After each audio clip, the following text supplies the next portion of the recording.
चुकी है क्योंकि सरकार ने टाइम पे अपना काम नहीं किया। सरकार को बस पावर चाहिए, रिस्पॉन्सिबिलिटी नहीं चाहिए। लोगों के अंदर सरकार पे जरा सा भी विश्वास नहीं है, जरा सा भी भरोसा नहीं है। सरकार जब भरोसा टूट चुके हैं सरकार के हम लोगों की निगाहों में, तो सरकार कैसे चलेगा।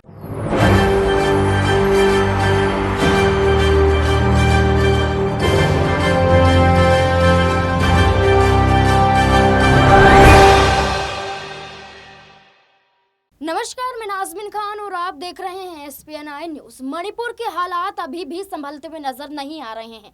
लगातार मणिपुर में हिंसा भड़क रही है, लोगों की जान जा रही है, गोलीबारी की घटनाएं सामने आ रही हैं। इसी को देखते हुए ये पूरा मामला सुप्रीम कोर्ट के तहत देखा जाता है। सुप्रीम कोर्ट ने इस पूरे मामले पर स्वतः संज्ञान लेते हुए CBI की जांच की बात कही है। CBI जांच में यहाँ पर 6 से अधिक FIR दर्ज हुई है और लगभग 6 आरोपियों को गिरफ्तार कर लिया गया है।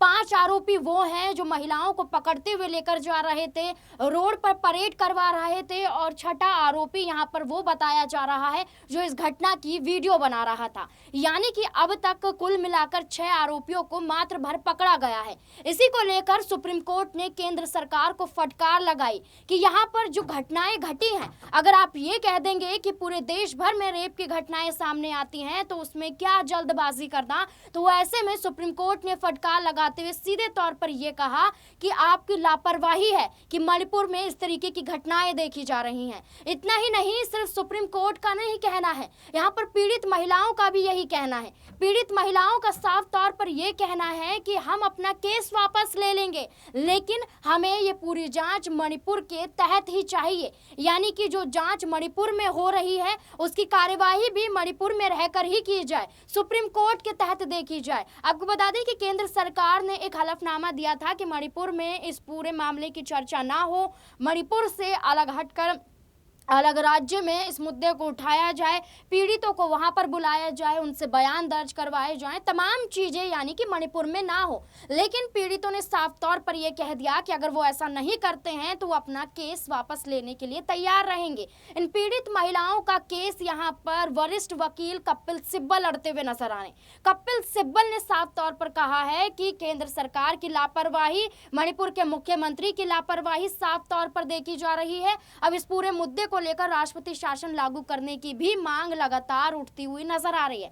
सरकार की लापरवाही साफ तौर पर कपिल सिब्बल ने इन पीड़ित महिलाओं के तहत उठाई और कहा कि जानबूझकर ये सारी चीजें हुई हैं और पीड़ित महिलाओं को सिर्फ मणिपुर रहकर न्याय की उम्मीद है और इस उम्मीद को लेकर इसी पूरे मामले के तहत यहाँ पर जांच होनी चाहिए, ना कि ये मामला असम में पहुंचना चाहिए, ना ही अन्य राज्यों में।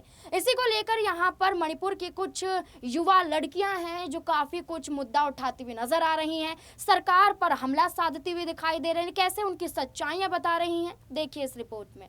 मणिपुर के हालात अभी बहुत खराब है, स्थिति बहुत बदतर हो चुकी है क्योंकि सरकार ने टाइम पे अपना काम नहीं किया। सरकार को बस पावर चाहिए, रिस्पॉन्सिबिलिटी नहीं चाहिए। देखिए, अभी तक अगर उन्होंने अपना रिस्पॉन्सिबिलिटी निभाया होता, अपना काम कर लिया होता तो 1-2 दिन में स्थिति ठीक हो जाता, इतना बदतर नहीं पहुंच जाता। तो अभी तक स्थिति बहुत खराब है। अभी भी हम रेफ्यूजी लाइफ जी रहे हैं। We are feeling sad. ये बहुत बुरा, एज एन इंडियन हमें फील नहीं होना चाहिए ऐसा कि हम नेग्लेक्टेड है, लेकिन उन्होंने हमें कोई ध्यान ही नहीं दिया। पूरे मोर देन 2 मंथ्स हो चुके हैं, लेकिन उनका ऐसा छोटा मोटा स्टेटमेंट रिलीज किया गया है, छोटे मोटे रिस्पॉन्सेस आए हैं। सो इफ यू सी, हम बहुत नेग्लेक्टेड फील कर रहे हैं, डिस्क्रिमिनेटेड फील कर रहे हैं और वहाँ पे हमारे लोग मर रहे हैं। प्रधानमंत्री क्यों हमें ये रिस्पॉन्स नहीं दे रहे हैं, आई थिंक आप सबको पता है। उनको बस रिस्पॉन्सिबिलिटी का कोई काम नहीं है, बस उनको बस पावर चाहिए। अगर आप सच में हमको भारतवासी समझते हो, अगर आप हमको इंडियन समझते हो, तो कब का आप लोग स्टेप ले चुके होते और ये हिंसा भी कब का खत्म हो जाता। मणिपुर सबसे पहले जब भी वो शुरू हुआ था उनको जाना चाहिए था, लेकिन उनको तो विदेश का समस्या सॉल्व करना है ना, उनको हमारे भारत का समस्या का कोई ध्यान ही नहीं है। पता नहीं क्यों ऐसा कर रहे प्रधानमंत्री जी। स्मृति ईरानी जी को अगर कुछ बोलना है तो फिर उनको मणिपुर जाके बोलना है। At least opposition party were there for us, we were feeling safe, we were feeling protected. Rahul Gandhi ji opposition की पार्टी है, फिर भी हमें सेफ फील हुई थी जब आई थी वो। लेकिन स्मृति ईरानी को क्या घर में बैठ के स्टेटमेंट देना है? ऐसा कौन काम करता है? ऐसा कैसा राजनीति है ये? गुस्सा तो अभी इन पॉलिटिशियन से बहुत सारे गुस्से है। हम बोल भी नहीं सकते कि हम कितने दर्द में हैं, क्योंकि जब हमें बहुत जरूरत है उनकी मदद की, वो लोग खुद अपने सीट पे बैठ के आराम से ट्विटर चला रहे हैं, अपने बात कर रहे हैं, लेकिन कोई एक्चुअली काम ही नहीं करता। तो बहुत गुस्सा भी है हमें उनके ऊपर। अगर हम हमारे भारत के प्रधानमंत्री होते तो हमारी स्थिति इतना बदतर नहीं हो जाता। हमारा ये कब तक खत्म हो जाता ये हिंसा।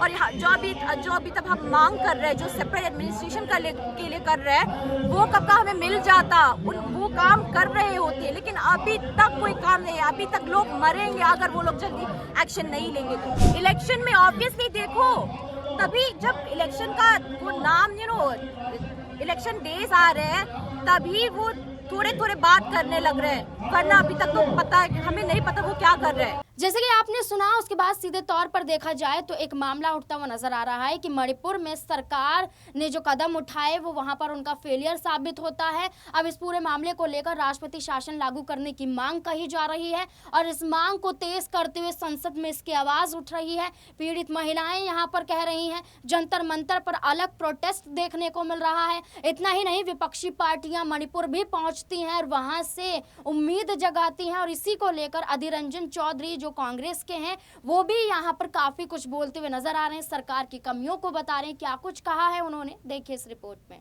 मुद्दे को लेकर शुरू के पहले दिन से हम देश के प्रधानमंत्री की निगाह इसमें डालने की कोशिश की, आग्रह की कि इस मुद्दे को लेकर सदन में चर्चा किया जाए।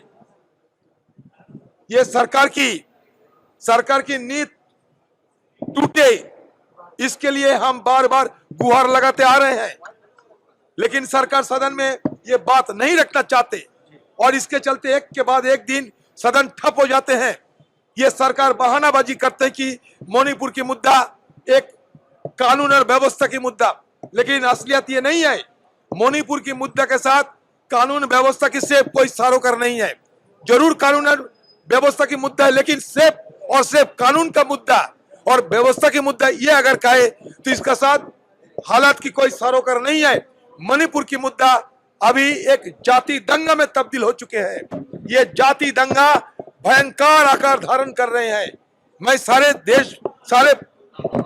हमारे देश की प्रधानमंत्री की और सारे सरकार को मैं ये सचेत करना चाहते हैं कि मणिपुर की हालात हाथ से बाहर ना निकल दे तो देश के लिए बेहतर होगी, क्योंकि बॉर्डर म्यांमार कुछ नहीं है। वहां 12.5 किलोमीटर के ऊपर हमारे बॉर्डर है, सिर्फ 7 किलोमीटर उसमें फेंसिंग है, बाकी सब खुले पड़े हुए हैं। बगल में म्यांमार के पीछे से चीन मदद करता है। अब कहां जाओगे? कोई परवाह नहीं करते क्या हो रहा है, नहीं रहे किसी की कोई परवाह नहीं। दिल्ली बैठ के खाली बतौलाबाजी कर रहे हैं। यहाँ हमारे ऊपर आरोप थोपना आसान होते हैं, लेकिन मणिपुर को संभालिए। मणिपुर के जो हालात को सुधारने की कोशिश कीजिए। मणिपुर में शांति बहाल करने के लिए हर संभव प्रयास करना चाहिए। वहां के हमारे मणिपुर के जितने जातियां हैं, शादियां पुरानी रिश्ता था और दुश्मनी में तब्दील हो गए हैं। शादियां पुरानी रिश्ता दुश्मनी में तब्दील हो गए हैं। सारे लोग वहां के चीफ मिनिस्टर के खिलाफ शिकायत दर्ज करते रहते हैं हमारे सामने, लेकिन ये सरकार चीफ मिनिस्टर वहां उनको चेयर में बैठे हुए देख रहे हैं हम लोग। अभी तक ये चीफ मिनिस्टर को बर्खास्त नहीं किया गया। क्यों?